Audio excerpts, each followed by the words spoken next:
Moochdocking. What is it? Etiquette. And everything you need to know.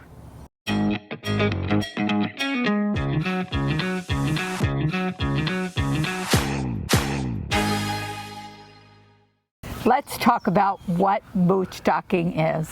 You know, it's really not, people make it into this big thing. It's just parking your RV in a friend's or a relative's house.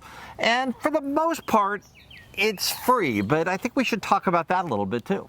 Absolutely, because whether you're parked at a friend's or a relative and you're using electric, water, you also want to give back. Exactly, and that can be done not just by handing them cash dollars, because most of my friends and family, if you say, here, let me give you some money, they're going to say, nah, we don't really want money. But what we can do is do things like help around the property. Right now we're staying on this 120-acre farm, and there's a lot of things to do around here that we just kind of pick up and do as much as we can. Right. So also we have come over and made dinner, because there is a house here, and right. When you're moochdocking there's a house, but we've brought dinner, we've made dinner, we've contributed in many different ways.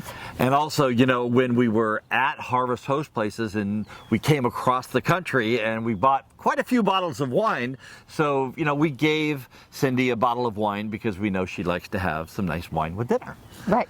So one of the things I think you have to be aware of when you're moochdocking, now again, we're on this great big farm and there's a lot of area to spread out, but you also want to make sure that you're not intruding. And yes. We're used to being in campgrounds and we could spread everything out, and we have space to do that here, but you want to really be conscious of what's going on and people that are going to be here, and just kind of keep things neat and tidy and stay on the down low. Be aware that this is, well, it's just a place for you to stay. This is their home. This is what they live at.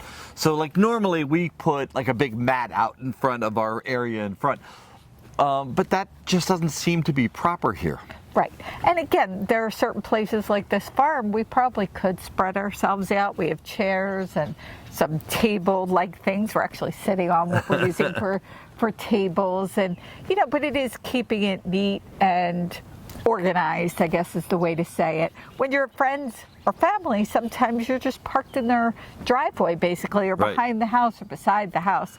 So a lot of times that is a tighter space. And you just want to stay, compact as you can, I guess is the right word. Right. And, while we're sitting here, I'm looking over this way past Patti, and take a look at this. There's a little birdhouse on the fence right next to the RV, and the birds are going in and out all the time.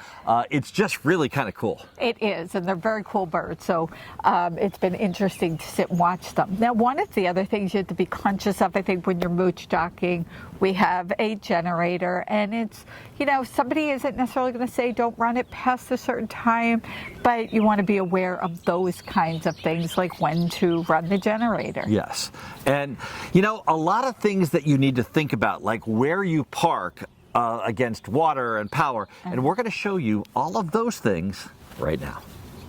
Getting water to an RV is very important, so you need the right hose.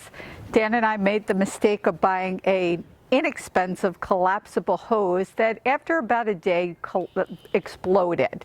So it was recommended to us to get the 0G, actually by our friends at Changing Lanes. And this hose has worked wonderfully. Now, it's a 100-foot hose, and I couldn't imagine why we'd ever need 100-foot of hose. But now that we're moochdocking here on the farm, the water is actually over 100 feet away. So we're using this hose as well as another hose. And what we do is we've hooked up the hose, filled our tank with water, and then disconnected it. So we're not infringing on anybody else that might need to use the water on the property. When you're moochdocking and you're going to hook up to power or water, you need to take care of some very important things. Now, in this case, we are on a farm and we're hooking our power into the barn. So we're running about 150 feet of normal extension cords. You need to know what the amperage or the maximum amperage your extension cord can hold, because they range from the lesser expensive extension cords down to about 8 to 10 amps, up to more expensive can take up to 20 amps. You need to know that number because it's important when you turn things on in the RV that you don't use more amps than what the cord you're hooked up to will handle. Another important thing is to make sure you have a voltmeter so you know that the power coming out of the source is the power that is good for your RV.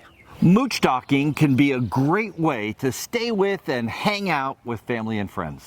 Remember, though, to give more than you take. You know, that's really a good motto, no matter what you're doing. If you give back more than you take on anything, I think you're going to be in a pretty good shape. Absolutely.